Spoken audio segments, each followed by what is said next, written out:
नमस्कार साथियों, उम्मीद करता हूँ आप स्वस्थ होंगे, मस्त होंगे। तो साथियों, पश्चिम बंगाल में लगातार हर एक दिन एक नई घटना निकलकर सोशल मीडिया पर या फिर न्यूज़ के माध्यम से हमारे सामने आ रही है, जहां पर टीएमसी की सरकार है और ममता बनर्जी वहां की मुख्यमंत्री हैं। वहां पर लगातार महिलाओं के संग अत्याचार हो रहा है, लगातार वहां पर बदसलूकी की जा रही है, सड़कों पर बेरहमी से मार दिया जा रहा है लोगों को। लेकिन ममता बनर्जी ने इस पर बिल्कुल चुप्पी साध रखी है। बस वो अपने दामन को हल्का कर लेती हैं, अपने मन को हल्का कर लेती हैं, सिर्फ ये कह के कि हम जांच करवाएंगे और इस पर कड़ी से कड़ी कार्रवाई करवाएंगे। लेकिन ऐसा कुछ होता नहीं है वहाँ पर। कभी वहाँ पर सड़कों पर महिला के हाथ और पैर पकड़कर उसकी लाठी डंडों से मार लगाई जाती है, कभी किसी प्रेमी जोड़े को पकड़कर बीच चौराहे पे मारा जाता है, कभी घर में घुस की मारपीट की जाती है, कभी किसी युवक को मॉब लिंचिंग का शिकार होना पड़ता है। सब कुछ वहाँ पर चल रहा है, लेकिन वहाँ के लिए कोई आवाज़ नहीं उठा रहा है। सेकुलरिज्म वाले सब शांत हो गए। सेकुलरिज्म का झंडा लहराने वाले इस देश में सारे सेकुलर शांत होकर बैठे हैं। कोई पश्चिम बंगाल पर सवाल नहीं उठा रहा है, ना ही राहुल गांधी वहाँ के ऊपर कोई सवाल उठा रहे हैं। और एक नेता होने के नाते अखिलेश यादव का भी फर्ज बनता है कि कम से कम वहाँ पे टिप्पणी करे, उनको भी कोई मतलब नहीं है। खैर, अखिलेश यादव का तो वहाँ से कोई इतना खास लेना देना नहीं है, लेकिन राहुल गांधी को वहाँ पर सवाल जरूर उठाने चाहिए, वो भी सवाल नहीं उठा रहे हैं। अब हाथरस में जब कांड हुआ तो राहुल गांधी फट से पहुँच गए अपनी वोट बैंक इकट्ठा करने के लिए।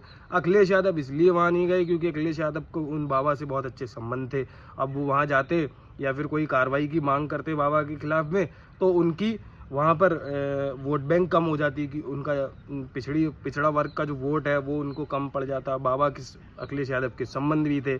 चलिए खैर, कोई बात नहीं, वो एक दुर्घटना थी बहुत, जो कि लापरवाही की वजह से वहाँ पर हो गई, उसका हम सबको बहुत दुख है। लेकिन पश्चिम बंगाल में तो सरेआम साजिश चल रही है। कम से कम वहाँ पे राहुल गांधी कुछ तो सवाल उठाए। सिर्फ जिस राज्यों में भाजपा की सरकार है वहीं सवाल उठाने का इनका हक है, या इनको भाजपा से डर लग रहा है जो सिर्फ भाजपा के पीछे पड़ गए हैं, भाजपा के लिए जो और सच भी नहीं बोलते हैं। पहली बात तो राहुल गांधी जब भी भाजपा के खिलाफ कोई अपना बयान देते हैं तो पूरा झूठ बोलते हैं। तो इनको समझाया जाए कि भाई वहाँ पर शरिया अदालतें चल रही हैं। पश्चिम बंगाल में शरिया कानून की अदालतें बैठाई जा रही हैं, बैठक बैठाई जाती है शरिया कानून के हिसाब से।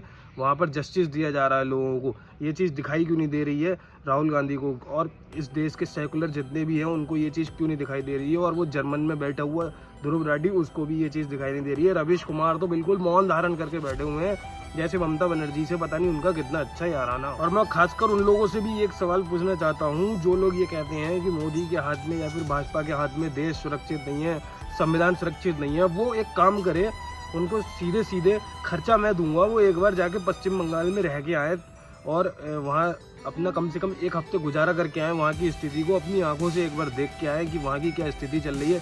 तब उनको सत्य समझ आएगा कि वहाँ पर क्या नरसंहार चल रहा है। और ख़ासकर मैं ये बात हिंदुओं से कहना चाहूँगा कि एक बार ज़रूर पश्चिम बंगाल में जाएं। जिनको लगता है कि भाजपा के हाथों में संविधान सुरक्षित नहीं है, वो जाएं और पश्चिम बंगाल में रह के देख के आए और वहाँ एक कोई अपने मन से चीज़ करके देखे। तब आपको पता चल जाएगा कि चौराहे पर खड़े करके कैसे तलवार से गर्दन काटी जाती है, कैसे डंडे मारे जाते हैं, कैसे बेइज्जती करी जाती है, कैसे महिलाओं के साथ बदसलूकी की जाती है, कितना दुर्व्यवहार किया जा रहा है, कितना वहाँ पर नरसंहार हिंदुओं के साथ में हो रहा है। जाएं और एक बार जरूर देख के आएँ, तब आपको समझ आएगा कि किसके हाथ में देश सुरक्षित है, किसके हाथ में लोकतंत्र जिंदा है, किसके हाथ में लोकतंत्र जिंदा नहीं है। धन्यवाद साथियों।